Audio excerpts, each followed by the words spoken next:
Assalamualaikum warahmatullahi wabarakatuh. Bismillahirrahmanirrahim. Rabbi shrah li sadri wa yassir li amri wahlul 'uqdatam min lisani yafqahu qawli.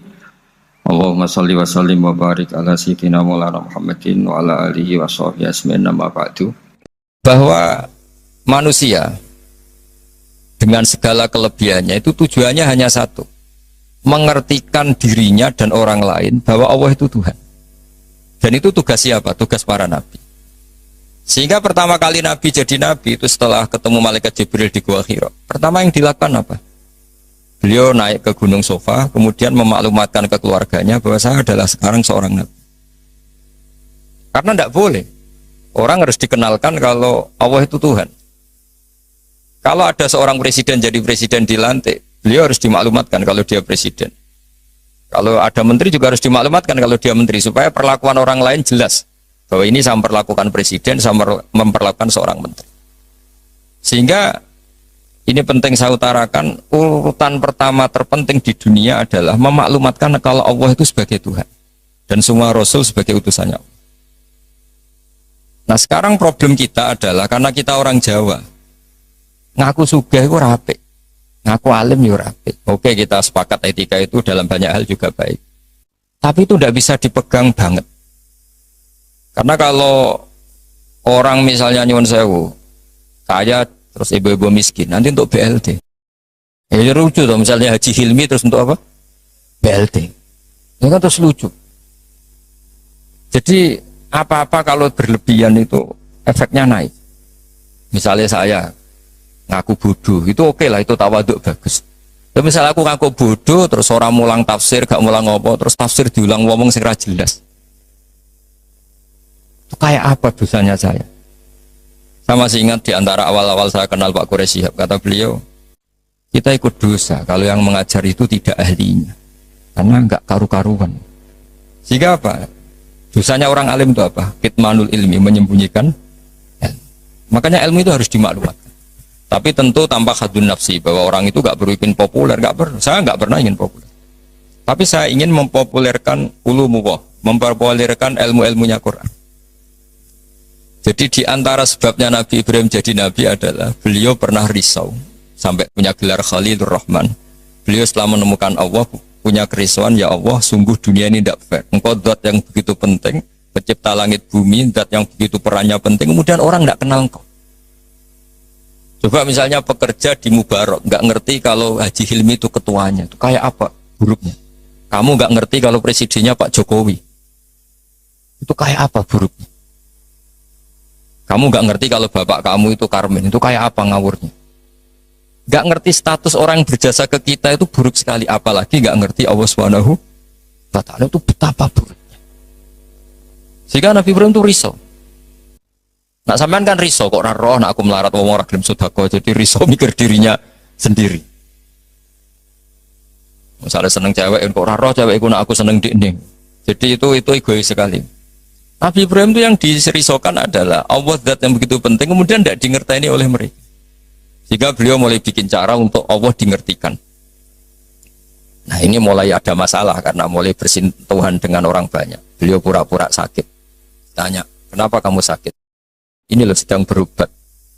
Ya kalau di sini mungkin di perapatan ya, atau kalau di sini mungkin simpang 7. Beliau terlentang, faqala inni sakim, saya ini sakit. Ya minta dong berobat sama perbintangan, karena mereka menuhankan perbintangan. Fanadzara nazratan fin nujum. Dia minta, tapi kok saya tidak sembuh-sembuh. Akhirnya dia datang ke tempat pemujaan. Setelah datang ke tempat pemujaan, terus beliau ngasih beberapa makanan. Kok tidak kamu makan? Jadi Nabi itu ya lucu. Wong karuan berhala kok ditawarin makan. Beliau mangkal karena dianggap berhala ini sombong, ditawari makan kok enggak mau. Itu dipukulin semua, hancur semua, terus kapaknya diletakkan sama yang atas, yang ketuanya, yang paling besar. Ketika beliau diadili itu lucu. Ibrahim siapa yang menghancurkan berhala-berhala kecil itu? Paling yang besar, beliau enggak terima disaingin kan. Wah, kalau enggak percaya tanya kan. Fas'aluhum ingkanu yantikun, kalau enggak percaya tanya. Wah, otak kamu ini mulai masalah Ibrahim. Wong karuan berhala kok ditanya. Oh, kamu itu afala takilun, agak punya akal, kamu enggak bener. Ibrahim menimpali, kamu lebih gak punya akal, karuan ngomong aja gak bisa kok kamu sembah. Di sini mulai beliau bikin tamhid, atau dalam ilmu mantek itu tamhid itu bikin dasaran logika. Akhirnya mereka tahu bahwa Ibrahim tujuannya itu buruk, yaitu hanya mencibir kita menyembah berhala. Mereka karena punya kekuasaan, ya sudah Ibrahim dimatikan saja di Pak. Itu sudah jadi logika penguasa, kalau kalah argumentasi ya main kekerasan. Singkat cerita mereka memutuskan dibakar. Setelah Nabi Ibrahim dibakar ini yang jadi pelajaran bagi kita. Sangat-sangat jadi pelajaran bagi kita. Bahwa amal kebaikan, misalnya jenang mubarok, itu gak penting nanti menguasai dunia, perdagangan itu gak penting. Tapi memberi sinyal, memberi isyarah bahwa seorang muslim itu bisa mungkin bermanfaat bagi yang lain. Gak harus menang. Saya misalnya sebagai kiai, yang penting kiai itu mulai. Gak harus menang, juga ada harus populer. Ini saya ditemani Habib Zain, seorang Habib itu berkahi sama yang lain. Gak harus nomor satu. Kenapa itu perlu saya katakan? Karena begini.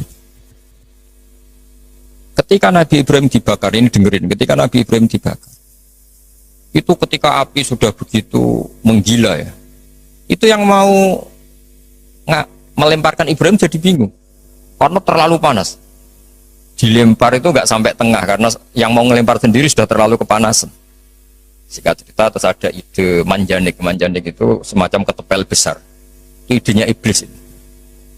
Ya ide caranya pakai manjanik dilempar dari jauh, tapi Ibrahim bisa jatuh di tengah apa? Api. Yang menarik di situ apa? Seekor katak itu lalu lalang dari telaga ke situ, hanya bawa air di mulutnya, kemudian disemprotkan. Kemudian Ibrahim itu matur nuwun atas komitmen katak.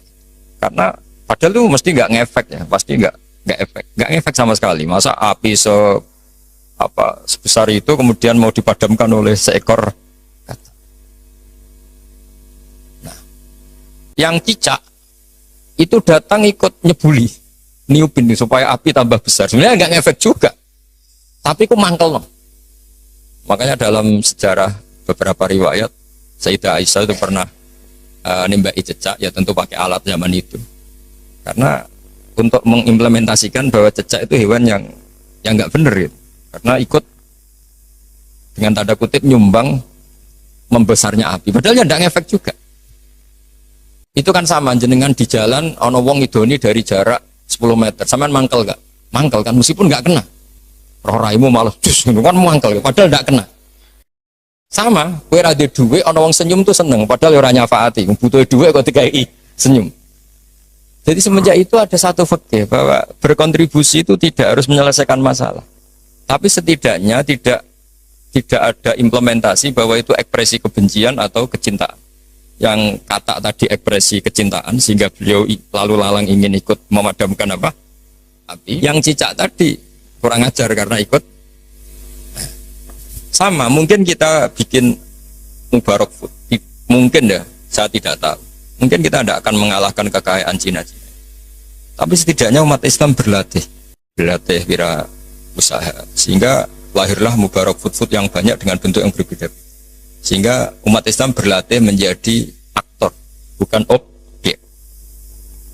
Begitu juga saya ngiyai ngajar tafsir. Orang supaya tahu bahwa pondok-pondok Indonesia bisa menghasilkan orang alim. Itu juga jenengan bahwa bisa nikmati gaji pertama, bahwa orang bisa seneng itu tidak harus pakai korupsi, pakai mencuri, tapi seneng sejati adalah makan gajinya apa? Sendiri. Apapun kita tidak mewakili dunia, implementasi itu sesuatu yang sangat dihormati oleh Allah. Kayak Allah menghormati amalud difda. Sehingga ketika ada seorang dokter, ya Rasulullah saya ini ada sedikit penyakit yang solusinya obatnya materinya harus apa itu? Apa saya boleh membunuh kata? Fanaha angkot ya Nabi melarang membunuh. Karena pernah berkontribusi, setidaknya ingin berkontribusi terhadap pemadaman api yang membakar Nabi siapa? Ibrahim. Di bujo, masih didoni ke 3 meter, oleh memangkel. Gak bisa dia ngelak gini, nggak kena ya mas. Tidak bisa seperti itu. Sudah.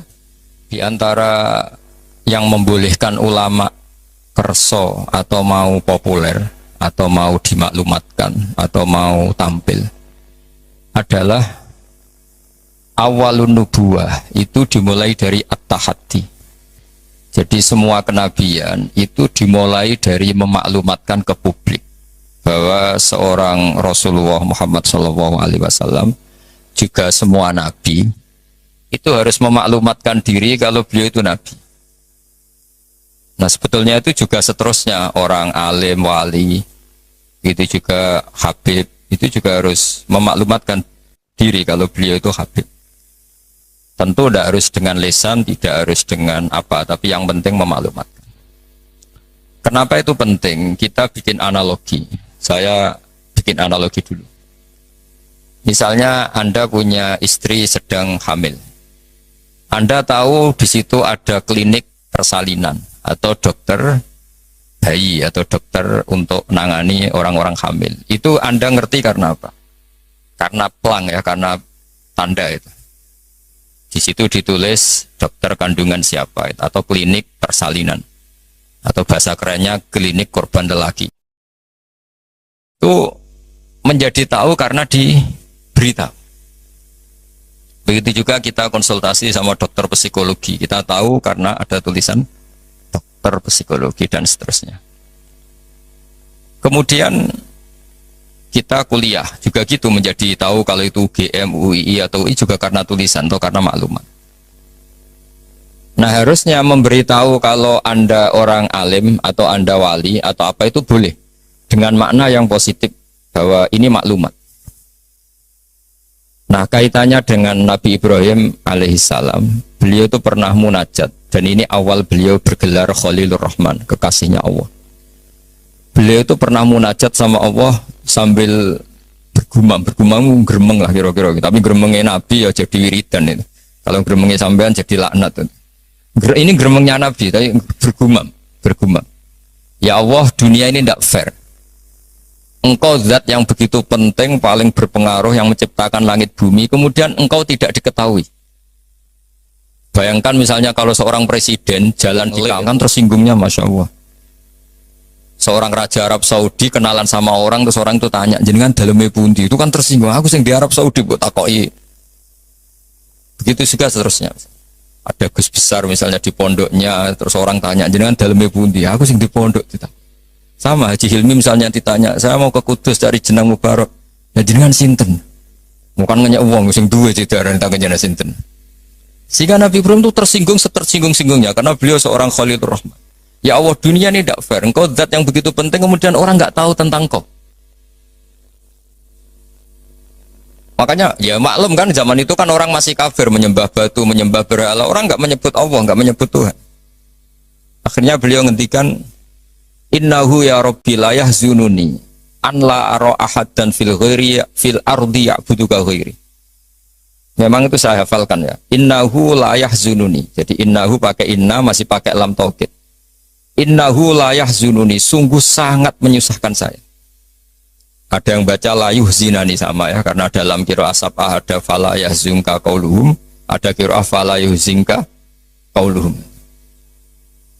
Sungguh sangat menyusahkan saya, sangat merisaukan saya bahwa engkau zat yang begitu penting, kemudian yang tahu kalau engkau Tuhan itu hanya saya, yang menyembah juga hanya saya. Ini enggak fair. Zat sepenting engkau, kemudian fungsi jenengan, fungsi engkau tidak diketahui kecuali oleh saya.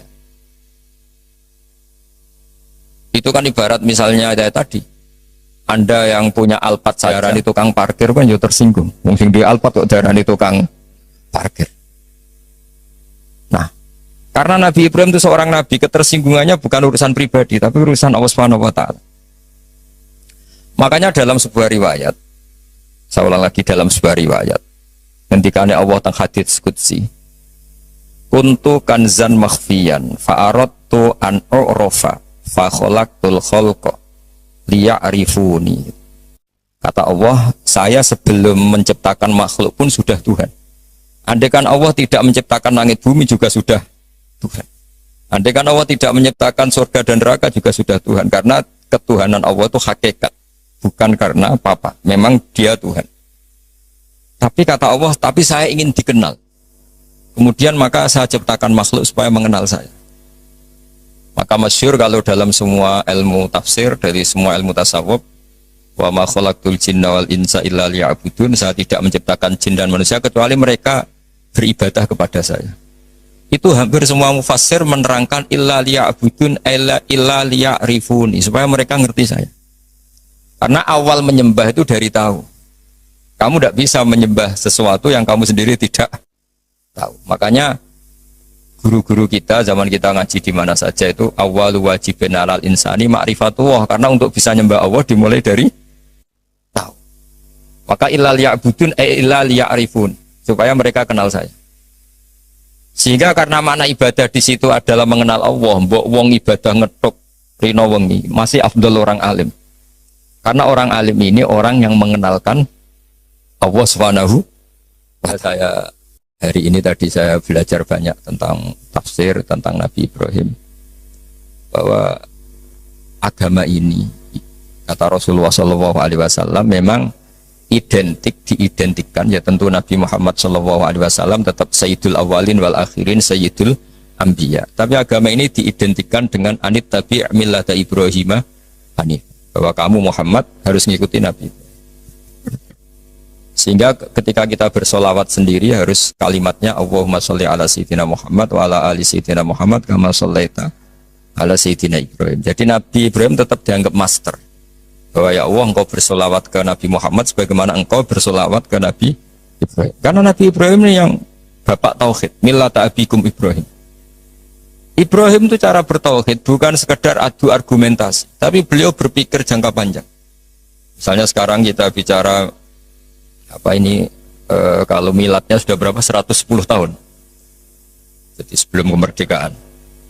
Nabi Ibrahim ketika mau meninggal cara berpikir sederhana begini, ya Allah, saya menyembah engkau, saya seorang nabi, saya mentasbihkan engkau, saya mentahmidkan engkau, saya mentakbirkan engkau, tapi saya ini tetap mati. Padahal saya ingin yang mentasbihkan engkau ini abadi, yang mensolati, yang mengibadah solat abadi, tasbih abadi. Ini gimana ya Allah?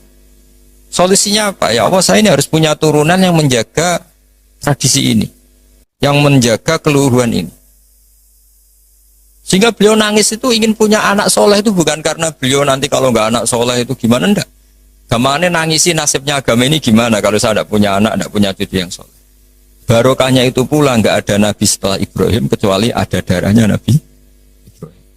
Ya nggak ada nabi setelah Ibrahim kecuali pasti ada darahnya Nabi Ibrahim, baik dari ibu Sarah maupun dari ibu siapa? Hajar. Ada yang baca Hajar, ada yang baca Ajar ya, karena di beberapa teks memang ada yang ditulis dengan hak. Di Bukhari ada yang ditulis pakai apa? Hamzah. Hajar atau apa? Ajar. Ini penting saya utarakan, penting sekali, bahwa kalau Anda orang kaya yang memanfaati orang banyak, kamu ingin kaya lagi, anak kamu ingin kaya lagi, jangan niat biar anak putu kurang melarat. Tapi tradisi memanfaati orang lain biar sama, saya juga ingin nanti anak saya alim. Tapi bukan berarti ingin anak saya terus dicucup orang, disalami template, enggak. Ingin menjaga bahwa harus ada orang alim. Nah, kenapa harus anak kandung? Padahal murid bisa. Karena manusia itu didik orang lain itu ya repot. Omah sekolah ra ketompo terus mondok, ribet ngadepi wong liya. Timbang ning omah nakal dititipno pondok. Ribet. Meskipun kita terima itu sebagai santri, tapi kan komitmennya beda, cara berpikir. Makanya didik ini bukan berarti ya tetap beda. Sehingga Nabi Zakaria ketika ditanya, kenapa engkau begitu fanatik minta anak kandung, waladas sulbi itu anak kandung. Kata beliau, wa inni khiftul mawaliya mewaroi. Kalau orang lain mewarisi saya, itu pasti cara berpikir tidak persis-persis amat. Meskipun solehnya mungkin mirip ya, tapi tetap beda. Saya punya pengalaman. Tidak sampean jangan terus kecil hati, saya ada anak kiai. Kesolehan itu tidak harus jadi kiai. Saya punya pengalaman ya, pengalaman entah buruk entah baik, terserah cara Anda menafsirkan. Kiai itu kalau betul-betul kiai itu melihat orang sholat itu senangnya masya Allah. Melihat preman sholat itu senang. Melihat orang tobat senang. Padahal ya orang untung-untungnya di mana tuh? Gak ada untungnya. Tapi karena dia dididik bahwa sholat ini cagai bumi. Apalagi kalau kiai ini sudah jadi wali, bahwa Allah tidak menghancurkan bumi ini, pertimbangannya karena masih ada yang sholat. Sementara kalau kamu itu otaknya pedagang, roh wong sholat itu banyak kebutuhan sarung. Wah, nak ngono gawe sarung. Berarti tekem Cina kayak tadi. Banyak orang haji terus Cina merodok apa? Pakaian apa? Ihram. Banyak orang wiridan terus Cina merodok apa? Tapi kalau wali itu tidak begitu cara berpikir. Jadi melihat orang sholat itu, ya Allah itu luar biasa. Terus kepikiran, nyari kalimat apa yang kira-kira dengan sujud itu benar-benar plus tauhid. Akhirnya dicari-cari lah kira-kira kalimatnya Subhana Rabbiyal A'la bihamdi maha suci engkau yang maha luhur. Karena sekali sujud itu dia tidak benar komitmennya, bisa sujud kepada makhluk. Dan itu bahaya, wes sujud, wes batu eneng bumi, jebule kli. Itu beda, perasaannya wali sama itu beda.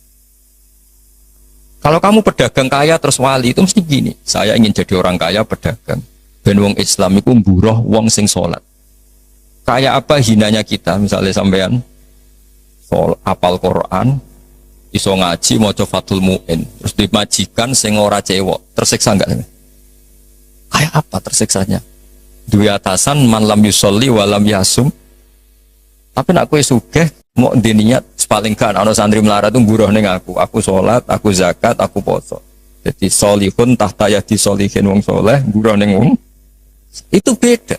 Sama-sama kepen dadi wong sugih tapi rasanya, dan itu yang dinilai Allah.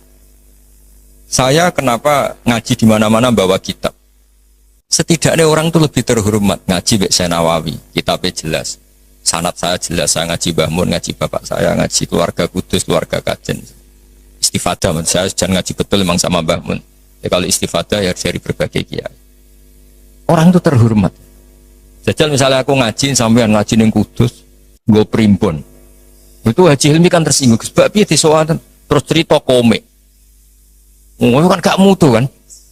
Yo sini-sini wong Kudus kan, wah banyak wong Kudus kan. Tapi kalau kita pakai sanad yang baik, pakai kitab yang baik, kan yang ngergani sing diaturi. Sehingga kenapa Nabi itu mesti min ansabi qaumi? Enggak ada Nabi kecuali dari nasab terbaik. Enggak ada Nabi kalah ganteng. Semua Nabi pasti yang terganteng di kaumnya. Ya terbaik nasabnya di kaumnya. Karena Allah itu kepengen ngergani masyarakat.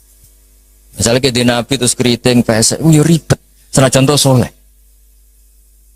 Maka enggak ada Nabi ilamin ansabi qaumi kecuali dari nasab terbaik.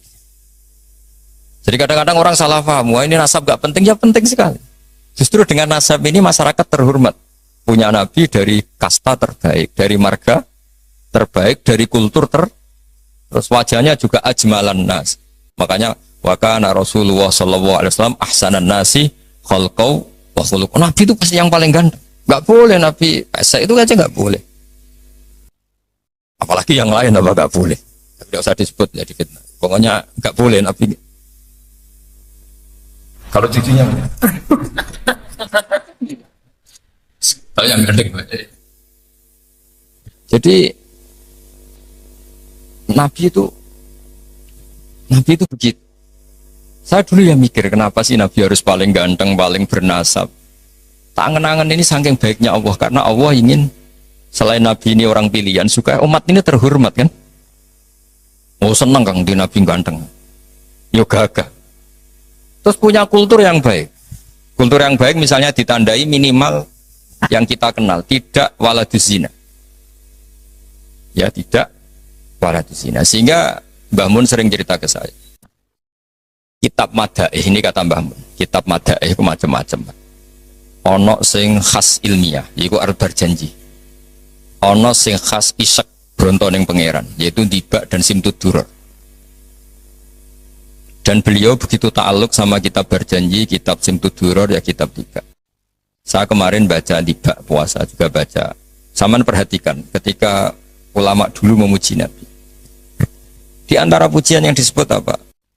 Tarokus sifah hafalam yusibhum aruhu. Kan dimulai apa? Hafidhul ilahu karomatal li Muhammadin abahul amjada saunal lismihi. Allah menjaga harga dirinya Rasulullah SAW dimulai. Sayyid Abdullah nggak pernah zina, Sayyid Abdul Muttalib nggak pernah zina, Sayyid Hashim nggak pernah zina. Karena betapa buruknya kita kalau punya Nabi dari nasab yang tidak benar. Maka pujian pertama yang dilantunkan apa? Tarokus sifaha. Mereka meninggalkan perzinahan. Falam yusibhum aruhu. Maka babanya Nabi itu tidak ada ceritanya yang mau berbuat zina. Min adami wa ila abihi. Wa dimulai dari Nabi Adam. Karena keren punya pemimpin. Bapaknya jelas, mbahnya jelas, buyutnya jelas. Saratun saronur nubuwati fi asari rihurohimul bahiyah. Ini begitu. Akhlaknya juga gitu. Gak ada nabi kok medit. Pusing kan gitu nabi medit. Oh, pusing. Punya nabi goblok ya pusing kan. Makanya nabi itu harus fatona, harus apa? Cerdas. Misalnya di nabi sekolah atau munggah kan pusing. Terus jadi nabi kue sing ranking. Iya sekolahnya pinter aku kok. Wong jadi kiai saja kalau ketemu temannya pusing. Karena temannya menangin aku sekolah atau munggah itu saja sudah pusing. Makanya jangan pernah jadi kiai ketika kiai kamu masih hidup itu menangi goblokmu itu. Wah itu masalah itu kan. Wong kok konco kiai ketemu konco pengapesan. Kok iso ngorekmu itu. Wong dhisik maca jurumiyah sering ditek itu aja masalah kan. Makanya terus akhirnya dukun berkode apa ngiyai masalah jalan pintas dukun. Ini saya cerita sehingga Nabi itu mesti dari gen terbaik. Hafizul ilahu karomatan li Muhammadin abaul amjada sonalismi. Allah menjaga harga diri Nabi itu tidak mulai Nabi Muhammad, tapi dimulai dari Nabi Adam. Begitu juga menyangkut ibunya, terus begitu. Jadi gak ada penjagaan sesempurna kayak Allah menjaga kekasihnya Rasulullah Shallallahu Alaihi Wasallam. Ya, tapi sekarang itu memang zaman fitnah ya macam-macam. Orang baca tiba dikatakan bid'ah. Saya bilang, andai kan tiba kamu baca pakai bahasa Indonesia itu saya yakin tidak ada yang bilang bid'ah. Karena itu buku sejarah. Rupung mbok waca ndrememel koyok mantra. Iku sing mari akhirnya darani bid'ah. Coba kalau kamu baca bahasa Indonesia di depan orang yang biasa darani itu bid, nah kamu baca aja, baca yang apa? Di sini biasanya tiba apa berjanji, pasim tuturor apa saja saya hafal insya Allah. Enggak yang terkenal saja. Berjanji apa? Al berjanji misalnya dimulai dari apa? Yang mulai wabak tu fa'aqul huwa Muhammad bin Abdullah bin Abdul Muttalib. Itu kan kalau ditulis bahasa Indonesia ya, ketahuilah bahwa Muhammad putranya Sayyid Abdullah. Muhammad bin Abdullah bin Abdul Muttalib. Abdullah itu punya bapak namanya Abdul Muttalib. Wasmuhu Syaibatul Hamdi.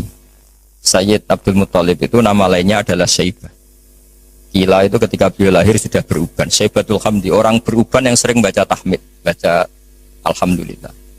Sehingga dulu Ka'bah itu kalau menuju ke Ka'bah ada namanya Babu Bani Syaibah. Kalau kamu ngaji fikih kesunatan masuk apa Masjid Haram dari Babu Bani Syaibah itu nama lain dari Sayyid Abdul Muttalib. Wasmu Syaibatul Hamdi. Kenapa dikatakan Alhamdi? Humidat hisoluhus saniyah. Beliau punya perilaku-perilaku yang sangat terpuji. Di antara yang paling masyhur adalah ketika penduduk Mekah kesulitan nyari air, beliau munajat terus sama Allah sampai mimpi dingertikan lagi oleh Allah tempat Zam-Zam. Apa tempat Zam-Zam. Akhirnya beliau ngeduk lagi. Makanya Zam-Zam itu dinisbatkan ke Abdul Muttalib. Padahal Zam-Zam tentu mulai Nabi Ismail. Paham ya? Tapi di bab tertentu dinisbatkan Abdul Muttalib. Makanya masyhur wa yundabul mausulu billadhi istahar kabi'ri Zam-Zamin yali waman hafar. Jadi Abdul Muttalib itu punya gelar waman hafaro bi'ro Zam-Zama. Wahai orang yang menggali lagi sumur apa? Zam-Zam. Jadi beliau itu intinya itu lama sekali penduduk Mekah itu sudah kehilangan Zam-Zam.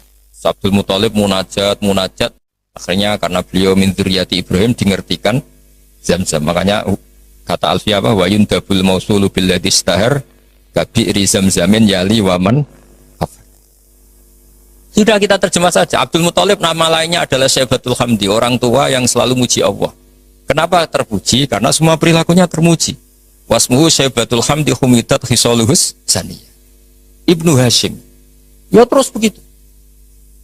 Beladekan itu kamu tulis dengan bahasa Indonesia, kamu kasihkan orang yang biasa membid'ahkan tiba atau berjanji. Wah bagus ini buku sejarah. Tapi setelah kamu baca Arabnya, kenapa jadi bid'ah? Itu yang salah itu dua-duanya menurut saya. Yang dengarin nggak paham, yang baca kayak jimat. Karena yang nggak paham terus, Allah, apa maksudnya nggak jelas pokoknya. Ya sama-sama nggak jelas itu akhirnya berakibat nggak jelas juga kan. Makanya saya mohon niru kayak Habib-Habib Yaman tuh. Kalau baca berjanji itu diam semua. Karena paham do nangis itu. Yang baca yang nangis. Nangis paham bukan nangisin saat nasibnya enggak. Jangan gak cerita Mbah Mun pernah cerita di sekolah khotib GR gede rumongso. Ya, ini cerita Mbah Mun ya cerita kiai lah banyak cerita itu masyhur. Orang ono ada wong desa ku wah dikira khotib khotbah sukses. Bertakoi wah khotbahku sukses ya. Mboten kula eling jenengan eling wedhus kula sing ilang. Dadi wonge malah dimiripno. Oh mangkelnya khotibnya wah semong dipadano. Jadi nangisnya itu enggak bener. Jadi ini saya cerita. Dan nasab ini terus kata Said berjanji wa adnanu bila raibin inta zalimil ulumin nasabiyah ila dzabihi Ismaila nisbatuhu wa muntama. Nabi Ibrahim itu adalah Abul Arab. Makanya kata berjanji wa adnanu bila raibin inta dzawil ulumin nasabiyah ila dzabihi. Sayyid Adnan ini tidak ada keraguan lagi menurut para pencatat nasab bahwa beliau adalah turunan Nabi siapa? Ismail. Nah Ismail itu bin. Kenapa Imam berjanji harus cerita itu ngotot? Karena beliau tahu problem utama Rasulullah Muhammad jadi nabi dan akhirnya memaklumatkan kalau beliau nabi adalah orang Yahudi tanya, man huwa wa ma nasabu? Dia itu siapa? Lalu nasabnya siapa? Karena lama sekali orang Arab itu jahiliyah, jauh dari peradaban agama. Sehingga ketika ada isu lah, kalau menurut orang Yahudi bukan menurut bahasa kita, ketika ada isu bahwa orang Arab ada yang jadi nabi itu orang Yahudi mencibir. Gak mungkin nabi ilamin Bani Israel. Gak mungkin nabi kecuali turunan apa? Israel. Israel nama lainnya Nabi Yakub ya. Jadi kalau ada istilah Israel itu nama lainnya siapa? Nabi Yakub. Is itu maknanya Isra itu maknanya abad. Il itu Allah. Jadi Israel maknanya hamba Allah. Yaitu Nabi siapa? Yakub. Jadi gunjingan. Gak bisa nabi gak boleh dong kecuali turunan Ibrahim, turunan Israel. Tahu-tahu orang Arab jadi nabi asal-usulnya gimana? Karena mereka taunya Arab itu ya penyembah berhala, terus pemakan apa, pokoknya nggak benar semua. Nah, karena Sayyid berjanji itu tahu problem Nabi di mata orang-orang itu adalah nasabnya. Beliau pertama nulis di antara yang dipakai mukaddimah adalah cerita nasabnya. Ba'du fa'akul wa Muhammad bin Abdillah. Sampai taruh saya wa adnanu bila raibin inta dzabil ulumin nasyabiyah ila dzabihi Ismaila nisbatuha. Nah, kenapa harus yakin itu? Ketika orang Yahudi debat sama sahabat, apa buktinya kalau Muhammad Nabi? Syarat utama Nabi harus turunannya Nabi, harus orang baik. Akhirnya Allah membela kekasihnya fihi ayatum bayyinatum maqamu Ibrahim. Bukti kalau Ibrahim pernah singgah di Mekah adalah di situ ada batu yang ada jejak kaki Nabi Ibrahim. Nah, kalau Nabi Ibrahim pernah lama di Mekah sampai bangun Ka'bah, berarti beliau juga meninggalkan turunan di Mekah, yaitu ini askantu min dzurriyyati biwatin ghairi dzar'in inda baitikal muharram. Jadi ada bukti Ibrahim hidup di Mekah, yaitu pernah menjejakkan kaki di makam apa? Ibrahim. Makam Ibrahim bukan kuburan tapi apa? Tempat berpijaknya Nabi siapa? Ibrahim. Terus beliau memaklumatkan bahwa ini askantu min dzurriyyati biwatin ghairi. Jadi ini askantu itu kalimat yang luar biasa. Misalnya pertanyaan gini, oke Ibrahim pernah ke Mekah, apa buktinya kalau anak turunnya ditinggal di Mekah? Kayak saya misalnya pernah di Palestina, atau saya pernah di Kudus. Buktinya mana kalau anak turun saya akhirnya hidup di Kudus? Makanya dibuktikan sama Allah, ini askantu min dzurriyyati. Kata Nabi Ibrahim, ya Allah, anak turun saya ini ada yang saya letakkan di sini. Saya mukimkan di sini, saya mustautinkan di sini. Saya berdomisilikan di sini. Yaitu Nabi Ismail. Artinya gini, ketika Imam berjanji cerita waba'du fa'akul itu luar biasa, itu yang menjawab keraguan orang, yaitu orang Yahudi atau siapa saja yang meragukan nasabnya Nabi. Sudah setelah nasabnya ketemu sapi Ibrahim sudah sah karena syaratnya Nabi itu dzurriyyatan ba'duha. Setelah nasabnya sah baru khasnya apa? Di antara khasnya adalah tarakus sifah hafalam yusibhum aruhu min adami wa ila abihi wa Sehingga yang namanya nikah itu bukan adat Islam saja. Zaman jahiliyah juga ada apa? Nikah. Ya tentu setelah Islam disempurnakan iya, tapi zaman jahiliyah itu sudah ada nikah. Buktinya begini. Ketika Rasulullah Shallallahu Alaihi Wasallam mulai aneh-aneh ngaku jadi nabi, ini menurut bahasa mereka loh. Ini saya cerita menurut bahasa mereka, bukan bahasa saya. Itu kata orang-orang Quraisy, kafir Quraisy gimana? Muhammad, kok mulai aneh-aneh, ngajak nyembah pangeran Sitok, meminta supaya kita menyembah Allah satu. Padahal tren mereka menyembah Tuhan yang apa? Itu mereka cara mengatakan gini. Kalau kamu menghendaki itu, kamu aneh-aneh itu ingin perempuan, ingin harta, ngomong. Kalau kamu ingin harta, jama'na laka malan. Kita akan mengumpulkan harta, fatakuna aktsaron nasi malan. Kamu akan orang jadi orang paling kaya. Terus ketika kamu aneh-aneh ingin kawin, ingin perempuan cantik, kita tembungkan ke keluarganya, kita mintakan keluarga. Terus fazawwajnakaha. Kemudian kami nikahkan kamu kepada perempuan itu. Intinya orang jahiliyah zaman itu sudah anti apa? Berzina. Orang kok kalau kamu suka perempuan tak sewakno itu enggak. Zawwajnakaha akan kami nikahkan. Karena fa'inan nikah itu adatul khiyar. Mulai dulu nikah itu adatnya orang-orang. Makanya kamu jangan protes tarokus sifaha falam sibaruhu itu. Sebelum ada Islam itu sudah ada haji, ada nikah, ada beberapa aturan sudah benar. Bahkan ketika Rasulullah jadi nabi, nikah zaman jahiliyah diabadikan apa enggak? Diabadikan. Orang yang zaman jahiliyah sudah nikah, nikahnya tidak usah diperbarui. Nikah itu sudah sah. Itu jelas di semua kitab fikih. Kecuali nikah yang mengandung kesalahan permanen dalam Islam. Misalnya orang nikahi buliknya, orang nikahi ponaannya. Asal yang dinikahi normal itu sah selamanya. Tapi ternyata nggak terjadi orang nikahi buliknya atau nikahi ponaannya. Karena tadi masih ada sisa-sisa syariat Khalilillah Ibrahim. Masih ada sisa-sisa syariatnya Nabi siapa? Ibrahim. Jadi ini penting saya utarakan supaya kita dapat barokahnya Nabi Ibrahim alaihissalam. Karena jadi saya mohon sama Pak Khidmi semualah, orang kaya maupun orang miskin, setengah kaya setengah miskin, kalau punya pilihan itu niatnya yang banyak. Ya tadi misalnya kita ingin jadi orang kaya, punya pekerja banyak, niati biar orang soleh ini tahta yadi solihin. Orang soleh juga nyuwun sewu kalau bisa yang buruh sama orang soleh. Kan lebih punya izzatun nafsi, lebih punya apa, harga. Meskipun ya tidak harus. Artinya tidak harus itu ya, saya bukan berarti mengaramkan orang Islam kerja di non muslim ya enggak. Ini kan cerita niat, bukan cerita satu apa sentimen agama enggak. Kita nasionalis religius lah cara bahasa sekarang gaulnya, itu enggak masalah. Tapi ini kan cerita. Ketika saya ini meskipun sekecil alim itu masih belajar sampai sekarang. Setidaknya lebih menghormati lah. Kalau kita ngaji ya belajar. Meskipun ya tetap mungkin salah, namanya manusia, tapi lebih menghormati. Kalau kamu jadi dokter ya masih belajar, sehingga orang wong ngeluh mbok obati penisilin. Kalau sudah tidak belajar pasti gitu kan. Ilmunya sudah tidak update, sementara penyakitnya update. Itu kan kayak banyak orang kuno itu. Ilmu kuno digonyolusiane cah saiki kan bingung. Dan Nabi Ibrahim sudah bervisi jangka panjang. Jadi ketika beliau tahu kalau pasti meninggal, beliau berdoa, Rabbana wab'ats fihim rasulam minhum yatlu 'alaihim ayatika. Ya Allah, saya ini pasti meninggal, maka zuriyah saya harus jadi rasul. Di mana rasul itu tugas utamanya apa? Yatlu 'alaihim ayatika. Saya hanya punya kepentingan ada yang selalu memaklumatkan bahwa engkau itu Tuhan. Bahwa cara menyembah engkau orang juga benar karena anut guru. Jadi kekhawatiran beliau itu enggak ada rasul yang yatlu 'alaihim ayatika yang membacakan ayat-ayatmu. Betapa bahayanya kalau kita ini terus kemudian tidak ada ulama, tidak ada kiai. Mungkin kita sudah menuhankan uang, menuhankan jabatan, tapi barokahnya banyak ulama, banyak kiai. Kita hanya menuhankan Allah Subhanahu wa taala. Ono corona ya tenang, ono poe tenang. Mati ya mati aja biasa. Coba kita zaman dijajah Belanda, kayak apa susahnya kita.